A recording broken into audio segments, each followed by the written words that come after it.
Hey everyone, welcome to Tech Tutor. In this video, we'll show you how to delete sent mail from receiver's inbox in Gmail. Let's dive in. If you just sent the email and haven't left the screen yet, you may still be able to cancel it. After sending an email, look at the bottom left corner of your Gmail window. You'll see a small message, Message Sent, Undo View Message. Click Undo within 5 to 30 seconds. Gmail will stop the email and open it for editing again. Note, this only works for a few seconds after sending. Once the message is delivered, it's out of your hands.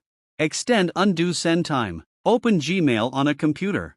Click the gear icon in the top right and choose See All Settings. Under the General tab, find Undo Send. Set the time to 30 seconds for the longest possible recall window.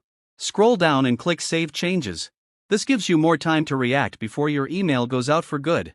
If the email is already in the receiver's inbox, you cannot delete it using Gmail. Gmail doesn't support message recall like some business email services, e.g., Microsoft Outlook for internal use. There's no feature to delete or revoke an email from someone else's account.